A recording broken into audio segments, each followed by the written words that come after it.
I'm Lorie Marrero, creator of the Clutter Diet book and online program, and today we're going to talk about how to make sure no task falls through the cracks.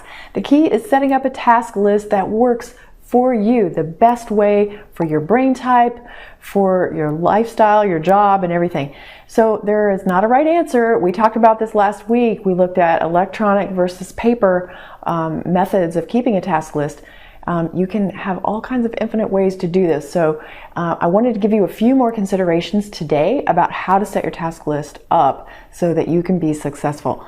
First, I need you to think about not just having one task list, but having two, and that would be a master list and a daily list. So a master list is a capturing tool. It's a way to get everything out of your head and on paper or in your system so that you can see it all in one place and you can make decisions and prioritize it because it's all right there in front of you. Also, nothing will get away from you that way. You've got a place to put that. So that's all there, and then on a daily basis and certainly on a weekly basis, you need to review that master task list and pull what are the top priority items to actually work on right now.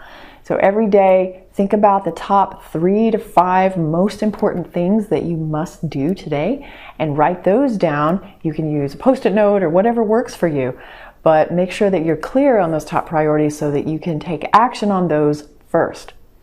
Okay, now let's look at how you sort your information, because this is a place where people get stuck. There are a lot of decisions to make in this area of task categorization. You can sort by when it needs to be done. You can say, these are today's tasks, these are this week, these are this month, and so on. And that works really well for lots of people.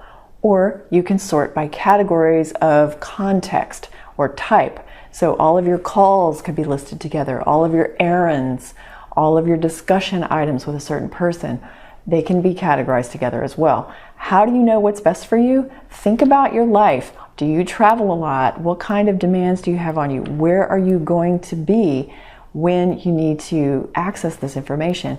And what question are you going to ask yourself when you need to access it?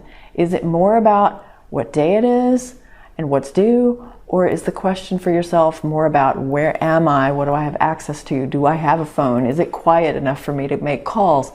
How do you need to pull that information together for yourself to be able to be most effective? So thinking through that is going to help you understand how to categorize and sort your particular task list. And if you have an electronic version of your task list, it's easy to sort and do all kinds of different ways and switch back and forth.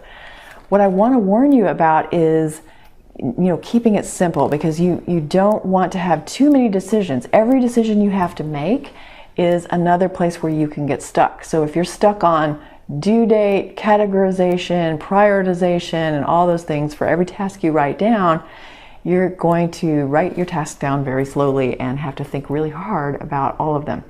So keep it simple if you possibly can.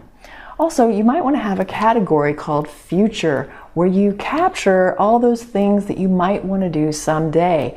So if you want to buy tickets to a Bonnie Raitt concert or whatever it is, write that down. Next time she's in town, maybe that writing it down will help you remember to buy those tickets. But right now, it doesn't need to be on your active list. Then you also want to make sure you write your tasks in a very strong way so that your brain can take action quickly. So use strong verbs for the first word. So call Susan, write the report, research for the project. But use those strong verbs so that your brain immediately knows what you actually need to do when you read that later. I hope you've enjoyed these tips. Please share with us what works for you in the comments, and we'll see you next time. May you always be happy and grateful for having more than enough.